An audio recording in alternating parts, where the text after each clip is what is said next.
Hello, and welcome from the World Economic Forum here in Geneva, Switzerland. This is the official launch of the 2021 Circulars Accelerator, which is an initiative of Accenture, Ecolab, Anglo-American, and Schneider Electric in collaboration with us at the Forum and Uplink, our digital innovation platform. In the next hour, we'll hear from and hopefully be inspired by circular leaders and innovators from around the world. That's the goal. My name is Antonia Gavel. I head the Forum Circular Economy Initiative, and it's my pleasure to host you here for the next hour. So I'm excited about this award for a couple reasons. For me, we've been working on pushing the circular economy agenda for the past decade with many partners, many of you here with us today, to make the economic case for the circular economy, to drive policymakers to create incentives, to push business leaders to set bold commitments, and to sort of support and drive innovation. Right? We still have a long way to go. We know that, to go from linear to circular. But for me, the innovations that we're going to see today really give a signal that technology disruption is starting to open up the markets and enable the circular economy movement to accelerate. So for me, this is a huge moment. Peter has been with us on this journey since the very beginning. As a young global leader, he was behind the original launch of the Circular Awards, which came before this accelerator. So to get us started, Peter Lacey, Chief Responsibility Officer and Global Sustainability Service Lead at Accenture, I want you to tell us more about why we need the circular economy and also how specifically this accelerator is going to help. Peter, over to you. Antonia, thank you so much. I couldn't be more excited to be here with all of the partners and all of the entrepreneurs today. And a big thank you to WEF for really helping to empower that journey and to fuel that journey over the last decade, where I've definitely shifted from being a young global leader to an old haggard leader, but still trying to do his best to drive the circular economy. Now, why is it so important? Because circular economy helps us to tackle the economic challenges and the sustainability challenges of sustainability in an integrated way. In an integrated way that allows us to decouple what we want from the economy and markets working well from what we don't want, which is the use of harmful or scarce natural resources. And what the Circulars, and now the Circulars Accelerator, does is to focus on the disruptive, innovative business models and the use of new technologies, physical technologies, biological technologies, digital technologies that are going to take us to a new era in what is the decade to deliver. So I am super excited. I believe we heard last week at Digital Davos, the twin engines of recovery for the global economy are going to be sustainability and digital technologies. And we're going to see so much of that represented here today. And that ability to connect innovators with those who have the scale and the speed to make a difference is just so exciting. So back to you, Antonia. Great. So now we're actually going to hand it over to Jan. Jan Gilb, who is with SAP, to say a few words about your engagement in the accelerator as well. Jan, over to you. Yeah, thank you, Antonia, and also thanks to Peter, and welcome from my side to the Circulars Accelerator launch. For me, actually talking about sustainability is really talking about survival. And I believe the big difference in 2021 will be that more companies will rely on their ERP systems to help them actually make sustainable decisions. So to help the World Forum, the world run better and improve people's lives is actually our purpose as a company. And sustainability is core to our vision here at SAP. Our partnership with the United Nations Global Compact and Accenture on SDG ambition is actually an important component of our sustainability efforts. And I believe we need to set more ambitious targets even and advance the integration of the SDGs into core business systems. So we are super excited to continue here this partnership with Accenture going forward. It will include a greater focus on circular economy in action, actually. And Peter has pointed out the need for the circular economy from an environmental and financial perspective. And I would like to briefly emphasize the importance of technology also and specifically technological innovation in enabling and accelerating the agenda. Think about things like blockchain to enable traceability tools, or energy and carbon reporting tools, LCA tools that enable companies really to comply with the increasing regulatory pressures. And we also see other technologies inspirationally actually being deployed by members of the Circulars Accelerator cohort in 2021. And I look really forward to supporting this accelerator to drive real scale and impact. Because our collective definition for sustainability needs to expand, our teams at SAP IO Foundries here in Berlin and Munich, they're teaming up with Accenture on a sustainability-focused startup program. Because we really want to work with the best minds and create solutions to support businesses with their decarbonization strategies and help implement circular economy principles along their supply chains. We have already received 190 plus applications here from 35 countries, and we have shortlisted it down now to 45. And as the next step, we gather feedback from Accenture topic leads here on complementarity and strategic fit. So thank you again for having me, for keeping us on our feet, for reframing our focus. And thanks so much for your time. And with that, I would like to hand it back over to Antonio. Great. Thanks, Peter and Jan, for your insights. I mean, the fourth industrial revolution, the coming together of innovation to solve these global challenges, really all connected to what we're driving at the forum and also through our uplink platform. So these connections are really important for us. So now I think is really the moment we've all been waiting for, the launch of our cohort of Circular Accelerator innovators over the next year. So just to kind of give a bit of context, this is the first year of the Circular Accelerator, and it received over 200 high-quality applications from over 50 countries around the world, and really from many industries, I think signaling the sort of breadth and depth of activity happening around the circular economy. So all of these applications and all the innovators then got taken through, I would say, a pretty rigorous multi-stage evaluation process, got grilled by, I think, a panel of experts to really understand both what was underneath and how their innovations worked, which basically landed us here today. So coming out of that, we have 17 amazing circular trailblazers, and we talk about trailblazers because they're really creating new markets and new solutions that others haven't really pushed forward to date. So let's learn more about these innovators through a short video to introduce you to each of them.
Amazing, really, to see those innovations. I can say as one of the judges, those are just 17 of what was a massive cohort of incredible innovations coming our review, basically coming our way for review. So it's really great to have that group here.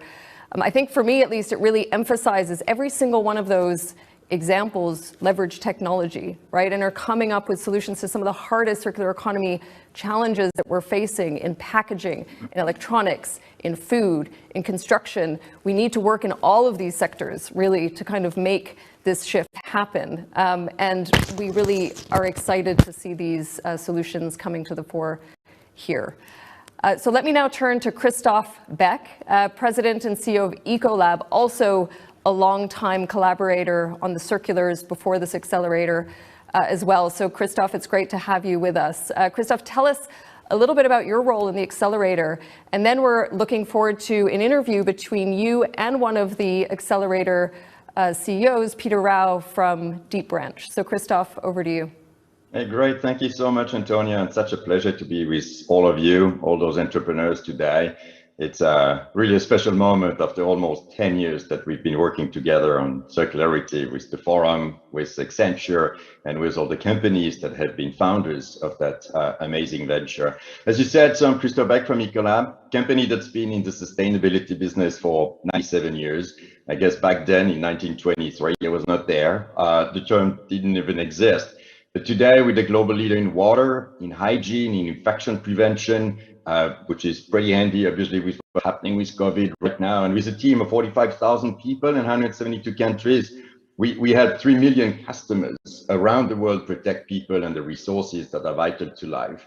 For instance, we help manage a third of the world food production. And last year, we've helped our customers save enough water for the drinking needs of 700 million people on our path to 1 billion. And the cool thing is that they did all this by reducing their total operating costs. So in other words, circularity makes business sense, but I know I don't need to convince anyone on that call that it's the case. But here's the real problem. The world produces 1 billion tons, 51 billion tons of CO2 every single year. And we know it doesn't go away, it stays here. And we're heading for an increase of temperature of 3 to 5 degrees in the current century, which is against what we all hope to remain within 1 to 2, which is an issue. And during COVID, emissions went down 8%. So let's think about reducing that by 100%, which is the ambition that we have by 2050. So that's why we need more creative solutions. We need great entrepreneurs, and we need solutions like Deep Branch, which I was really impressed with, which is a solution, as you will hear, ultimately, that captures the CO2 from manufacturing processes and that transitions it ultimately so to produce animal feed. Quite a great innovation. So I've had a chance to talk to Pete, and I wish and hope that you will enjoy that discussion as much as I did. So back to you.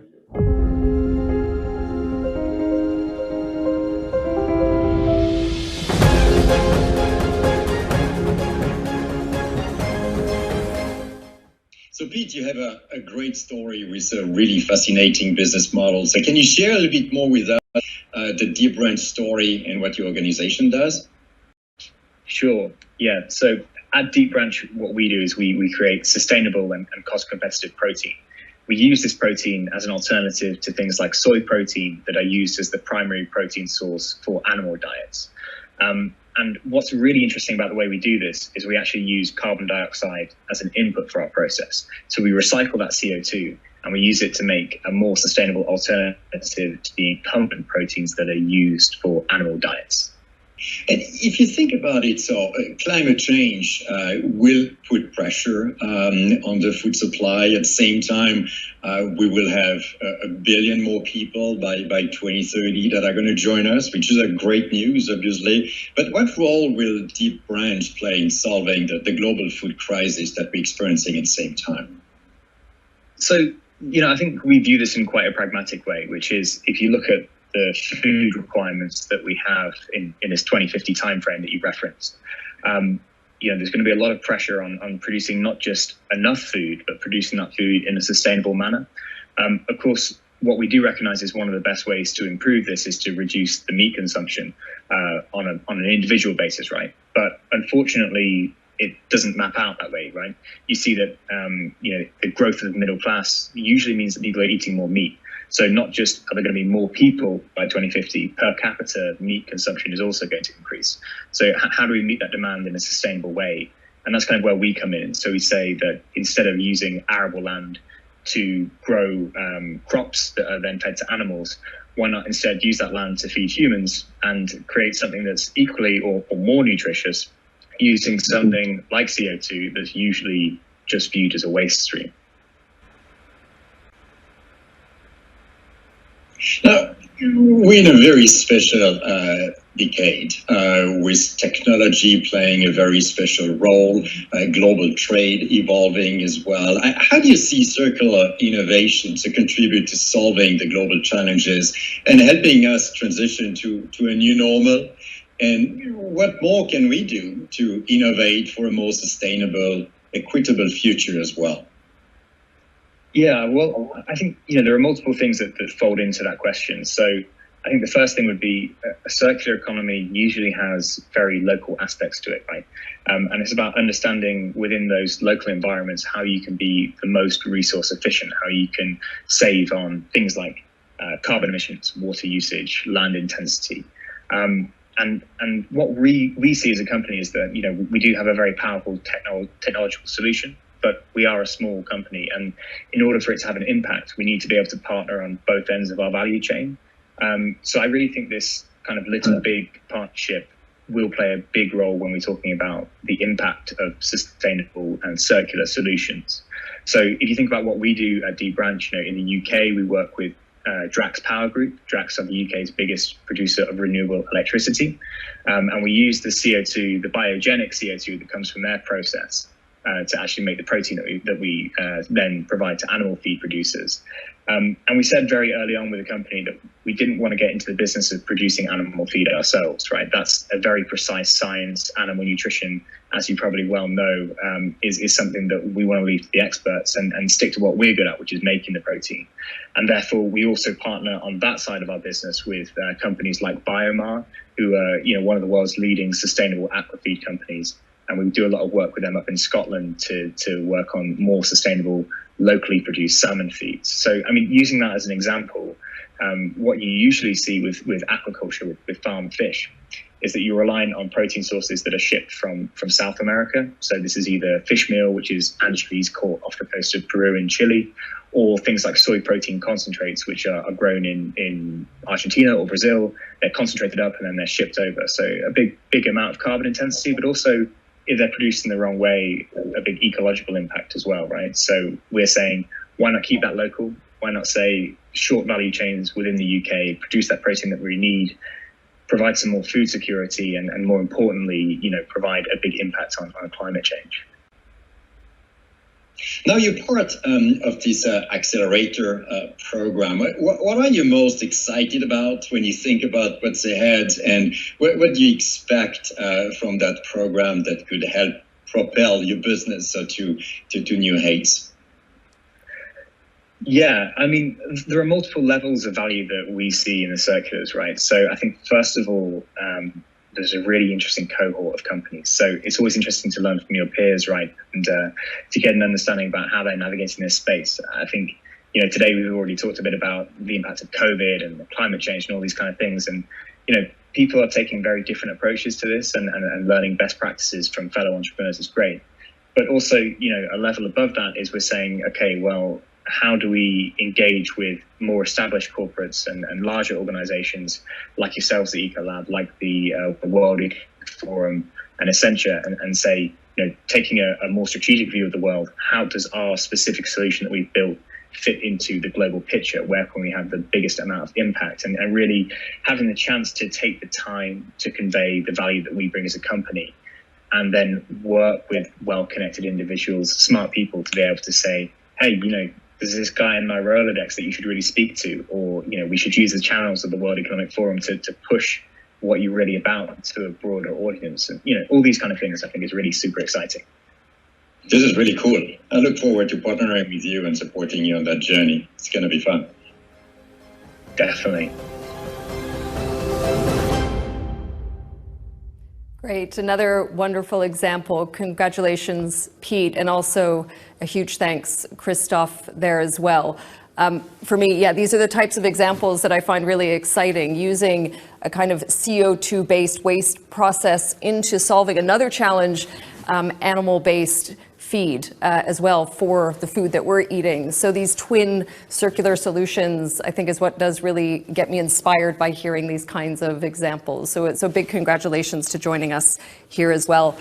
So now we have the opportunity to hear from another circular economy leader and also innovator. So let me turn the floor over to Frøydis Cameron Johansen, who heads up international and government relations at Anglo American. Frøydis, talk to us about your role as part of the accelerator, and then we'll also hear similarly an interview between you and Will Barker, the CEO and founder of Mint Innovation, another one of our cohort of accelerator leaders here. So Frøydis, over to you.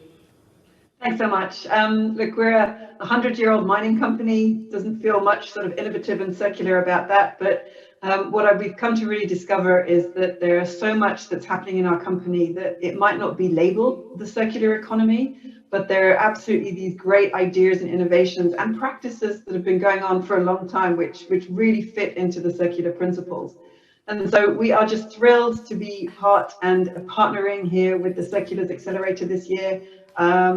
I won't make Peter's head too big by saying we've admired the circulars from afar for a number of years, but we really have, because the innovation, the creativity that this program fosters is just fantastic. And we, like I say, we're just really thrilled to be a part of it now.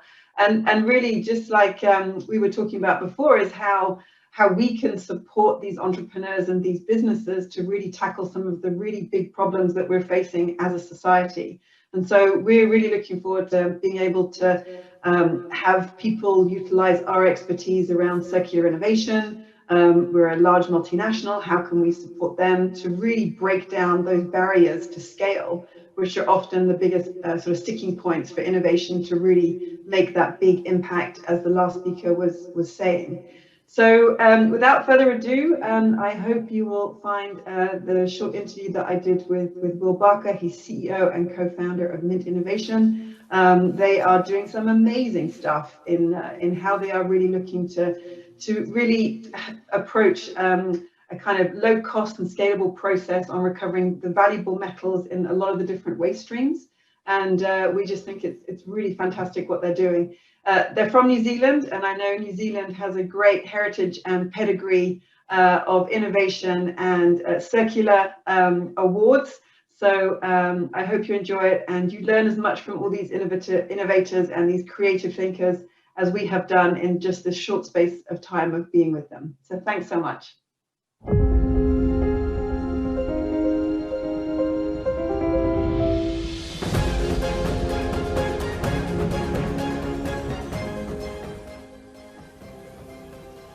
Hi, Will. Huge congratulations on being selected for the Circular Accelerators. Must be really exciting for you and Mint Innovation. I know when I was on the judging panel going through all of the submissions, I really thought the Mint Innovation was so interesting and really tackling such a huge problem that we've all got in the world today. So to kick things off, can you share with us a bit more about Mint Innovation and the work to date? Sure, yeah. Look, Roy, this is an absolute pleasure to meet you too. Yeah, our story is it starts with another New Zealand company actually. I was previously with a company called Lanzatech, a clean tech company, not a clean tech company that's kind of heavily rooted in the circular space. And they were taking steel mill waste gas and converting it through to interesting fuels and chemicals. Kind of a stereotypical venture-backed journey, started test tubes all the way up to commercial scale. Now they're very, very successful overseas.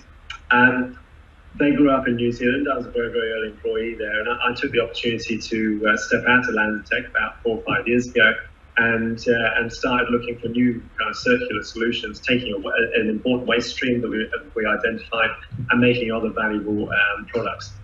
In our case, we take electronic waste, we take printed circuit board waste, which is vast swathes all over the place, Obviously, most of the tech that people carry around with them, the multiple tech devices people carry around with them, is ultimately going to be head into the trash heap one day. And we're able to take all of that waste and recover the valuable metals and return them back into the economy. So we've been going about 5 years now. Again, a kind of stereotypical venture-backed trajectory. Start small, a seed round back in 2016, and now we've just closed the Series B round, raised $20 million, and that's essentially to enable us to build commercial plants. And that's where we're at today. We're kind of ready to conquer the world. Oh, that's amazing, because I've been sort of following the e-waste sort of issue, and I know there's statistics out there, like the UN has said, you know, there's over $10 billion worth of precious metals are basically disposed of through e-waste annually. I mean, that's just the precious metals, and then you've got all the other metals, the plastics and everything. I mean, there's a huge numbers. How does Mint Innovation then contribute to solving, which is effectively a really modern but a huge global issue? Yeah, the big challenge today is that obviously we're all carrying around future e-waste, and the smaller devices get, and the more ubiquitous all these devices get, the bigger the problem. They're all ending up in local trash, and there's no local solution for recovery value. So the vast majority of electronic waste at the moment ends up just going straight to landfill. Well, in the worst case, is straight to landfill. There's increasing volumes now being shipped off to legitimate places like smelters where they are able to recover some of the value. But there's also unknown quantities being illegally exported to developing nations, where it creates no end of it creates a humanitarian and environmental catastrophe. And the kind of the point of Mint, the whole point of Mint is these very, very low cost distributed plants that are entirely scalable.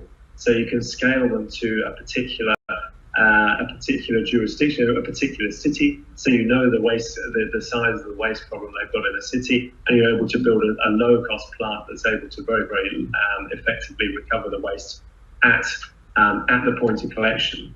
So you're able to mine the urban mine. And the great thing about being able to do it in a distributed model, you've got both you've got the supply chain, you've got the waste stream, and you've got your buyers who are ready to take the metals off them. So it is an entirely circular solution for the modern world, if you like. Congratulations again on being selected. So what is the most, for you, what are you most excited about, and what do you hope to achieve by being part of this program?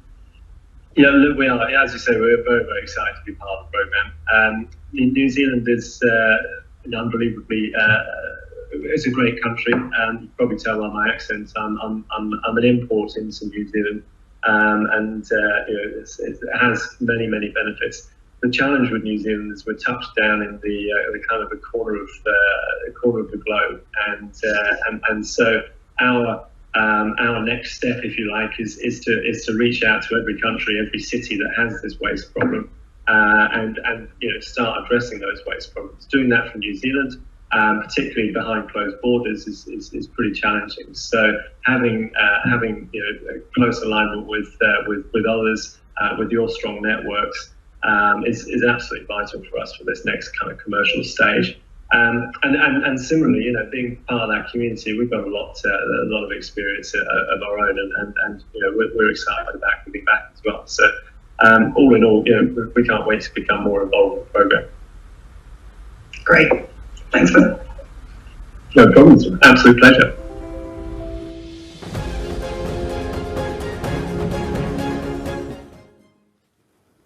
Another great example. Just maybe to kind of belabor the point a little bit, I think we know that during COVID-19, we've depended on these electronic technologies to keep us connected. They're incredible, but they're also the largest growing segment of waste globally. And as we heard, this waste is not only really difficult to dispose of, it's incredibly toxic if disposed of in the wrong way. And it's also really hard to move. It's hard to ship e-waste across borders, which is work that we've been doing with a lot of our global partners who have targets in this space. It's really difficult. And so what Will has developed, I think, as a distributed and localized solution can be really revolutionary. So a huge congratulations from us here in trying to kind of drive this agenda more visibly at the forum as well. So now on to our next innovator and leader here as well. We have Olivier Blum, who's the Chief Strategy and Sustainability Officer from Schneider Electric with us. Olivier, welcome. Tell us a little bit about your involvement in the Circulars, and then we're, I think, really excited to see a day in the life of an innovator with Brian Bauer, who's the Circular Economy and Alliance Lead from Algramo. Olivier? Thank you for inviting me. Well, look, you know, at Schneider Electric, sustainability has been part of our DNA for probably the past 15, 20 years. Very recently, by the way, a couple of weeks ago, we've been elected by Corporate Knight as one of the most sustainable companies in the world, actually the #1. So I think it's a great recognition from all our commitment over the past. And you know what? Circularity is really a key pillar, a key foundation now in our strategy. And I think on one side, we see it really as something essential in the way we lead our own operation, because we believe it touches everything we do, the way we design, manufacture, and distribute our product. But even more, I would say, for me, this is really the next frontier in the sense our customers are asking for something different. They are asking for different type of product, different type of services. And we really believe that really circularity is the next frontier on the business side for many, many companies. And as it has been said previously, digital and technology is a unique opportunity to accelerate a topic for which we've been talking probably for past 5, 10 years, but now we have many, many solutions which are made available thanks to digital and technology. So we are really thrilled at Schneider to be part of the Circular Accelerator. We have been for long in this ecosystem, and we are really very pleased to be awarded as a multinational in the multinational category in 2019.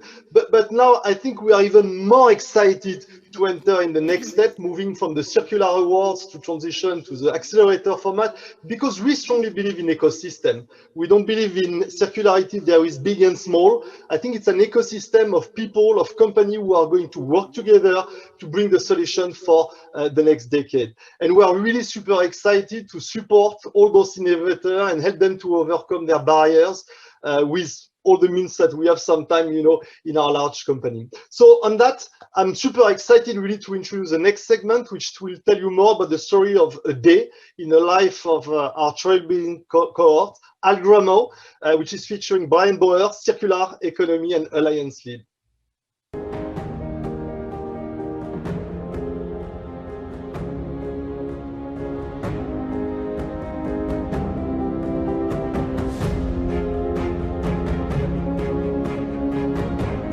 Hello, so we're in one of Algramo's electric tricycles. This one's getting maintenance, so it's not out on the road today.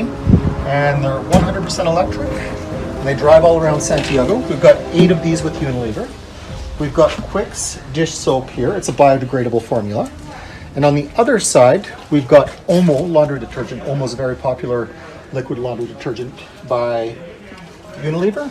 And this is a co-branded Unilever Algramo bottle that can be refilled over and over again, and it's got packaging as a wallet technology, which changes this packaging into a digital wallet so that people value it and think of it differently, so it stays in the economy and out of the environment.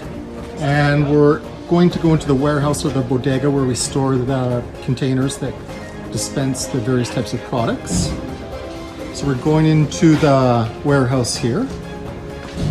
Here's some of the staff putting on labels on the Quicks laundry detergent bottles. Hi. What is your name? Hi, I'm Cristobal. I'm just putting the RFID chips in the labels for this Quicks packaging. Now I'm entering the Algramo office, and one of the first things you'll see when we enter the office is our community garden. And our community garden is really important for us because we have lunches every day. And we get a lot of our food very locally from our little garden here. We've got a compost, so a lot of the food that we eat, the organics come back to the garden, and the garden's doing really well. Lots of some Chilean chili peppers, some tomatoes, broccoli, beans, corn, tons of different food. Here in the warehouse in the corner is one of our first dispensers we developed for Unilever. It's a prototype that's no longer working, but we had a lot of learnings from it. And now we're going to go on and look at some other parts of the operations. Hello, Oscar and Danielle. It's great to see you guys again and to explore the opportunities between El Gramo and Colgate-Palmolive. So how's it going, Oscar? Where are you today? Hi, Brian. Thank you very much. I'm in Guatemala at this moment.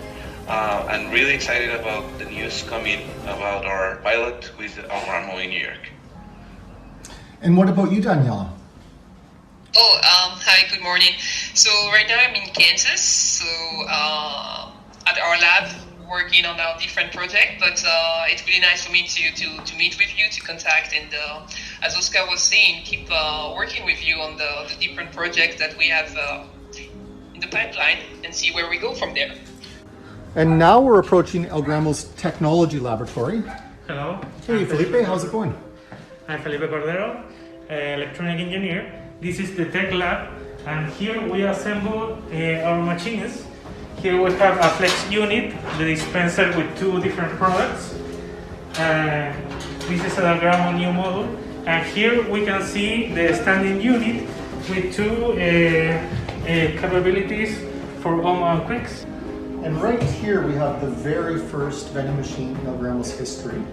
It was designed for powdered laundry detergent and was the kind of inception of El Gramo about 7.5 years ago. And over here, we've got a new dispenser, a new type of dispenser we developed, customized for the Indonesian market. We've got a bunch of these currently just being unloaded and assembled in Jakarta, and they're soon going to be piloted in Jakarta, enable people to buy small amounts of laundry detergent for the best price without packaging waste. Hi, I'm Kevin Jimenez. I'm 36 years old. I'm an accountant of this amazing company, and I'm very proud of being a part of it. Now we're coming into the main office. Here we have Gabriella. Hi, Gabriella. How are you? Hola, Brian. Hola, Brian. So what are you doing today, Gabby? I'm doing some planning about the HR with Marlene. Oh, Here cool. with me. And also I'm working in the last details about all the budgets of 2021. Interesting. Yeah. Cool. Well, I'll let you get back to work. Thank you for that, Gabby. Have a good day. Brian. Bye-bye. And over here we've got Cristobal. Cristobal, what are you working on? I'm working on the promotional codes for customers. Oh, excellent. So they can have like promotions and discounts. Hey, can you explain, Cristobal, what this screen here is? This is our impact screen. Here we can know how much plastic we have avoided with our refills. Oh, cool. How much packagings, how much CO2, water, and plastic waste. And is that in real time? In real time. Wow. Oh, it just changed. Yes. Cool. Thanks a lot. We're really excited about this packaging. This is packaging we've co-developed with Nestle. And what's special about this is it replaces those dog food bags, which are not recyclable and generally can just be landfilled. So this enables the customer to put their dog food in here, store it easily. It's got wheels, they can move it around easily. And we have electric tricycles from Nestle that bring the dog food to your house. You bring your container out and you fill it up.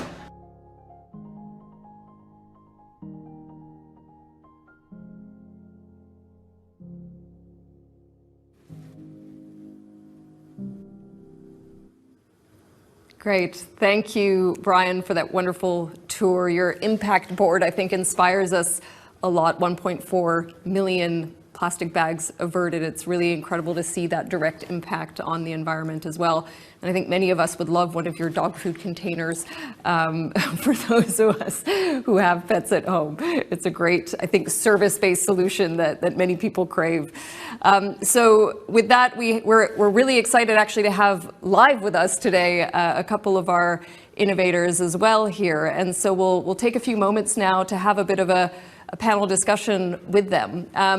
in a way, the theme that we've seen running through everything here is technology innovation and how technology is enabling so many of these solutions. So let's just dig a little bit into that.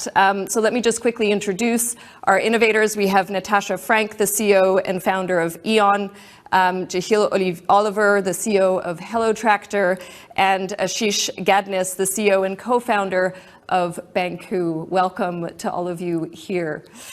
So let us just do a quick round of introductions to get us started. So I'm just going to ask each of you to take 30 seconds, introduce yourself, where are you joining us from, and a quick pitch, what do you do within your business? So let me just start with Natasha. Natasha, we can't hear you. If you just pause for 1 minute while we fix that. Let me just jump over to Jahil and we'll come back to you, Natasha. Thank you, Antonia, and I hope you all can hear me. My name is Jahil Oliver. I'm the founder and CEO of Hello Tractor. We're an agricultural technology company that connects equipment owners with farmers, mostly smallholder farmers in need of services. I'm joining you all from Nairobi, Kenya, but we're operational in 13 countries in Africa and 3 countries in Asia. Great, thanks, Jahil. Ashish, over to you. Hi, good morning. I'm Ashish. I'm the co-founder CEO of Banku. We're a software as a service company. We're a for-profit, for-purpose company that focuses on making supply chains sustainable, traceable, transparent, and most importantly, equitable, because there's a lot of poor people in the world who work in the circular economy. I'm calling in from Austin, but we're operational in over 40 countries and 600,000 people on our platform. Thank you. Great, thanks, Ashish. Let's try you again, Natasha. Hi. Get you back. There you go. Hey. I'm Natasha. I'm founder and CEO of E.ON. We power connected products and circular commerce for brands and retailers, enabling them to operationalize and scale circular models and build industry-wide systems for global recycling, sorting, and resale. Thank you. And where are you joining? I'm here in New York. Great. I'm here in New York. Thank you. Great. Welcome, Natasha. Super. All right. So maybe let's just dig into a couple dimensions here. So Jahil, let's start with you. So Hello Tractor, it's a digital platform, a service-based platform to connect people with tractors, as its name describes, working in Nigeria and Kenya and other emerging markets. So can you maybe just tell us a little bit about how these digital platforms are working to connect these services, but also providing social value at the same time? Absolutely. Well, at the center of our circularity is this idea of transparency, and we accomplish transparency through our digital products. We use digital to connect equipment owners to their machinery so they can better manage the equipment, minimize fraud, manage their fuel, maintenance, to increase the longevity of their tractors and combines. But then we also use digital products to connect farmers who are booking for services with these equipment owners. And we accomplish all this through IoT technology, mobile and web applications. And those digital products are allowing our machine owners to earn more income, minimize fraud, while enabling our farmers to plant 40 times faster and at 1/3 the cost of manual labor, while producing more harvests for their supply chain partners. So digital is an undercurrent of everything that we do at Hello Tractor. It supports our circularity and the sustainability and scalability of the platform. Great, thanks, Jahil. And maybe just a follow-up question is, from your perspective, what do you think you need to be able to scale further? What is really the opportunity? I mean, you work, as you said, across Africa. There's a huge opportunity across Africa in the circular economy, and we've been working with the AFDB and a number of governments across the region to help scale that potential as well. So maybe just talk to us a little bit about what it takes to scale. Absolutely. Well, I mean, Hello Tractor became the largest marketplace of equipment owners servicing small farmers globally, and we accomplished that through partnership. That can be supply chain partners at the end of our value chain, like Diageo, who have farmers in need of tractor services to improve their yields, or Olam, or a variety of other actors who come to us for mechanization services that support their outgrowers within their farmer networks. But then at the other end of the value chain, we have tractor dealers and tractor owners who can only sell their equipment into markets that are organized, where contractors, professional contractors, can service the small farmers who dominate production in these countries, where it doesn't make sense for them to own their own equipment. Rather, they need timely, affordable access to equipment. And we unlock that value across that supply chain through partnerships. So small companies like Hello Tractor can leave a lasting, sustainable, and scalable impact. Great. So yeah, partnerships, I think, is a word we use a lot here as well. So Natasha, maybe over to you. Fashion textiles is a huge challenge when it comes to the circular economy, massive volumes of waste, fast throughput. How is connected clothing changing that picture? Yeah, so today, brands and retailers don't have really the infrastructure, the technology to enable either the operations, the incentives, or the systems change into circular business models. So they have a lot of technology that enables them to ID and manage products in the supply chain from production to point of sale. And then once those products are sold, they have no way to ID them, they have no way to manage them, and also they have no incentives to monetize them. Today, brands are solely incentivized and they can only generate more revenue by producing and selling more product, right? 2 shirts is more profitable than selling 1 shirt. With connected products, brands are able to be associated with the ongoing value, revenue, and material value of their products so that they are, 1, financially incentivized to produce better quality, longer lasting products. They can participate in the revenue from resale, from rental, and from recycling. And really, we provide them the digital infrastructure to operationalize and scale those models.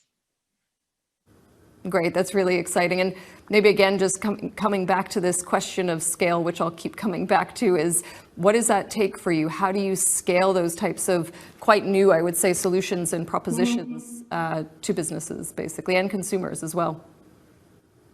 So we have started with a global consortium of brands and retailers that we brought together to develop and codify something called the Circular ID protocol, ensuring that every product can be identified with all of the material information that it needs to be recycled. So how do you ID this product, and how do you know what material it's made of? And how do you know that on a global scale when all of these products are together in aggregate? So we believe that sort of through this collaboration, through global systems, and through technology that enables the networks and the sharing of that information between brands, resellers, and recyclers, and technology that builds networks and communication between all of these stakeholders in the circular value chain, we can drive that transformational and systemic shift into a circular business model for industry. Great, thanks. Yes, this business model transformation is so key, I think, in particular in some of the sectors that we're talking about here today. So maybe over to Ashish. You're using blockchain technology. Of course, we hear a lot about blockchain these days, but you're connecting people and value chains together. Can you tell us a little bit about how you're doing that and why it's really important for sectors like consumer goods and agriculture? Yes, because, thank you. So one of the biggest problems in the circular economy is gender inequality and extreme poverty. So if you are a mother picking up bottles, plastic, cardboard on the streets of Colombia, you're completely invisible in that supply chain, even though that plastic bottle comes back into the brand. So how we use blockchain is to solve that, right? So if you talk to that mother today who uses Bankia on the streets of Bogota, every time she sells a bottle that makes its way back to Bavaria as a returnable, she, via a simple SMS message, gets this economic passport that not only identifies her existence in the supply chain, but builds history that now allows her to start breaking the cycle of poverty. So we're using blockchain in a non-crypto fashion in a way that she can prove her existence in the supply chain. Yeah, it's such an incredibly important solution. And I've said this a number of times, and in particular right now, during the COVID crisis, what we've seen is that actually it's a lot of the people who are at the start of that supply chain who have not had the social safety nets in cases where they are being let go basically as a result of rapid slowdown in demand. So I think it's really an inspiration and an inspirational solution, but also really critical in moments like these. Maybe just the same kind of, let me throw the same follow-up question to you, Ashish, in terms of kind of scaling these types of opportunities more broadly. I think the easiest way to say, how do we scale? It's really, I would love for brands to recognize the last mile and the first mile, right? If you're in the mining industry, in the beverage industry, there is a smallholder farmer at the end of the supply chain, and there might be child labor in your mines, right? And technologies like BenQ not only make those supply chain traceable and transparent, which you want for your sustainability goals, but it makes them equitable. So the mother can build this bankable history, so then children can be pulled out of child labor, right? And scale will come from brands recognizing the value of traceability, transparency, and equity in their supply chains. Great, absolutely. Thanks, Ashish. So really for all of you, you talk about your solution, you're really hitting on some, I think, acute needs in terms of circular economy, but also social inclusion and inequality. And really part of the reason of being part of this accelerator is to help scale. So what are the partnerships that we need? What are the opportunities that can be opened through this type of initiative? So we're live today. You have a lot of leaders from business, from government, other stakeholders listening. So maybe just take that 1 minute and I'll just give you the floor to share kind of what you need and what your vision for scale is from the wider world that's listening to you today. So let me start with Natasha. That list is long. I think there is, first of all, it's so wonderful to be in a cohort with other innovators, because I think through this we'll learn so much from each other. I think we're also very excited through the Accenture and SAP involvement to better integrate into the existing enterprise technology stack. I think so much of scaling disruptive technology involves understanding how the operations and the technology is used by brands and retailers, and then extending and integrating with those technology solutions to bring them into circular economy so that they can happen at scale. So that will be very eye-opening through this program. Over to you. Jahil, do you want to jump in? Oh, I'm sorry. Actually, the first thing I will request is better bandwidth in Kenya, because I'm struggling right now with this internet. But that aside, I think from our perspective, we recently launched an exciting partnership with MasterCard, where we're designing a pay-as-you-go tractor finance product, where we're offering private investors an opportunity to not only receive above market returns on an asset-backed investment, but also deliver outsized impact to smallholder communities. And so as we look to scale our platform, Africa has a huge mechanization gap, and a lot of that gap has to do with a lack of capital, lack of liquidity in the markets. And so we want to crowd in investors who are socially oriented, but won't compromise on return, and we don't think they should, to participate in mechanizing smallholder systems in a sustainable, scalable way while generating returns for themselves and their own portfolio. So we're really excited about that. We got some great partners behind us to support it, and we invite other private investors to join us on that journey. Great. Thanks, Jahil. Ashish, floor to you. Thank you. My simple ask is, if you're the leader of an FMCG, right, take the time to find out, do you know that one mama farmer that grows your barley? Or do you know that one mama waste picker who's picking up your bottles? If the answer is no, the solution does exist in platforms like blockchain and BenQ. Over. Excellent. All right. Well, I think let's virtually all give these innovators a hand of applause. I think people who are watching, I think, are really celebrating your success and involvement. Thank you for the work that you do. It's hard work, but it's so important. So great to have you with us here today.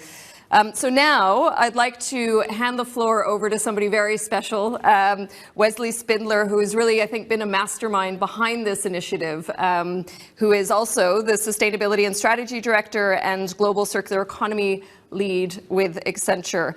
So Wesley, over to you to tell us a little bit about the Circulars Uplink community. Thank you so much, Antonia, for that very generous introduction. The Circulars is certainly a program so near and dear to my heart, and it's been a genuine privilege to watch this community grow and connect around a real set of shared values for a circular future over the last 6-7 years. And I have to say, I'm more inspired than ever to see the program go from strength to strength as we now focus our efforts on supporting circular trailblazers in creating scale and impact. And now more than ever, we have this unique opportunity to redefine business as usual, recognizing we can deliver real, lasting value when we bring together circularity, innovation, and collaboration. So with that in mind, I'm very excited to announce the launch of a new digital space to engage with circularity, the Circulars community on Uplink. Uplink will provide a virtual home for the Circulars ecosystem where pioneers and innovators from around the globe can connect to share their ideas, to spread awareness, and to collaborate, as has been raised many times, being quite important. And in this moment of real planetary challenge that we find ourselves in, the time is now, the future is circular. So I invite you to join the Circulars community. Make sure you're following the journeys of our inspiring cohort and do play your part in accelerating the global circular transition. So thank you everyone for listening, and thank you also to the partners, all of our supporters, who there are many, and of course our innovators for joining in on this journey with us. Thanks, Antonia. Thank you, Wes, and thanks for all the work that you and the team have done really to bring this together as well. So that brings us to a close. For me to say thank you so much for joining us. Thank you to all of the innovators who applied and who are participating in this accelerator. We'll continue to spotlight and share their success stories as they start their journey into this Circulars Accelerator over the year ahead. So I think just to say, remember to join Uplink. You heard about that platform and the community. Check them out. If you have solutions of your own, get engaged. I think that's the call to action. Get engaged and share your solutions and ideas. Thank you very much.